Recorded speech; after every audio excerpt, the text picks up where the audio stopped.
یزید بمقابلہ حسین ایسا آدمی ظالم ہے جو یزید کو حسین رضی اللہ عنہ وارضاہ کے مقابلے پہ پیش کرتا ہے. کروڑ یزید بھی ایک حسین نہیں ہو سکتے. لیکن دنیا رافضیت کے کروڑ ذاکر یزید کے برابر بھی، کروڑ ذاکر یزید کے برابر بھی، یزید کو بیٹھ کے گالیاں دینے والے اپنے مجموع کے اندر اور اللہ کے ساتھ شرک اکبر کرنے والے. یزید جیسا کیسا بھی تھا کافر مشرک، اور جو ذاکر آج یزید کو گالیاں دیتے ہیں یہ مشرک ہے، یہ بد عقیدہ ہے، ان کا کفر کھلا ہوا کفر ہے.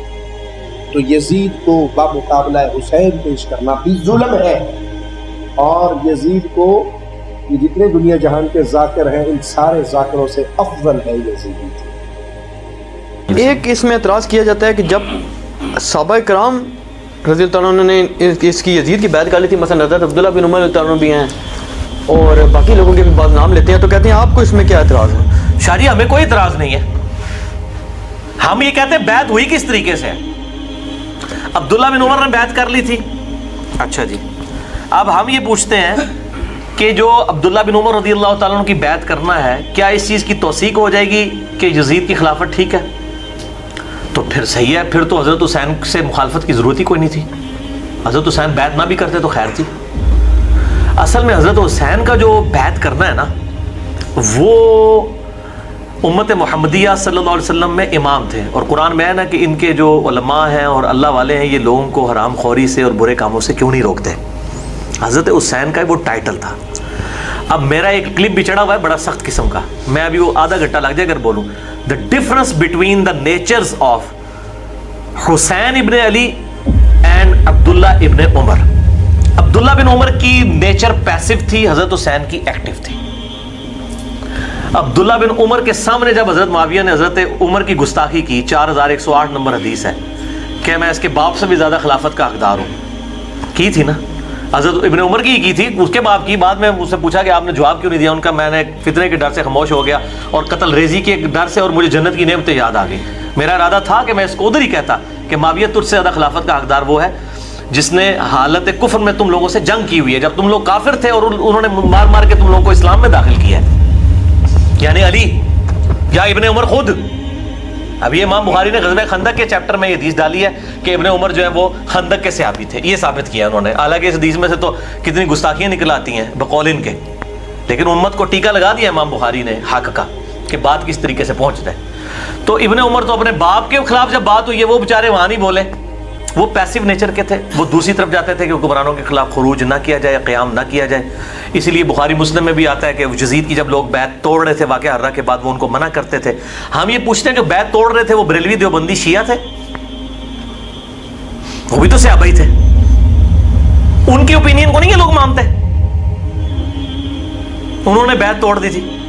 اور ادھر ہی میں وہ ضمناً بات بتا دوں، یہ وہ محمد بن انفیہ والی، جی وہ بھی ہاں کہتے ہیں جی محمد بن انفیہ جو ہیں وہ ان کے سامنے جب ذکر کیا یزید شرابی تھا کبابی تھا، تو انہوں نے کہا میں نے تو اس کو سنت میں آگے بڑھ کے دیکھنے والا دیکھا ہے، سنت میں آگے بڑھ کے. جنہوں نے باوجداد سنت نو تروڑ رہے ہیں، سنتاں نو بدل رہے ہیں، وہ سنت میں آگے بڑھ چڑھ کے، ٹھیک ہے. تو بڑا نمازی یہ ہے، اور یہ آدھی روایت پیش کرتے ہیں.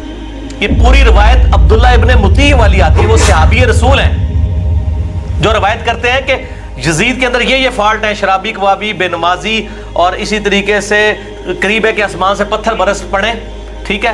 اور یہ عبداللہ ابن مطیع کی بات جب محمد بن انفیہ تک پہنچتی ہے وہ رد کرتے ہیں. عبداللہ ابن مطیع جو ہیں وہ ہیں صحابی اور محمد بن حنفیہ ہیں تابعی. جب تابعی اور صحابی کا ٹکراؤ ہو تو کس کی بات مانی جاتی ہے؟ صحابی کی. اہل سنت کا متفق اصول ہے. تو یہ پوری روایت کیوں نہیں بیان کرتے ہیں؟ محمد بن حنفیہ نے کہتا ہے، محمد بن حنفیہ نے سرٹیفکیٹ دے دیتا ہے انہوں نے. اسی لیے شیخ زبیر صاحب بڑے سمجھدار تھے، انہوں نے اس روایت سے ہی جان چھڑا لی. انہوں نے اہل حدیث رسالے میں ویسے وہ لکھ دیا، ویسے وہ رسالہ بھی غائب ہو گیا نیٹ سے، ہمارے پاس ویسے موجود ہے، مقالات میں بھی میرے خیال ہے.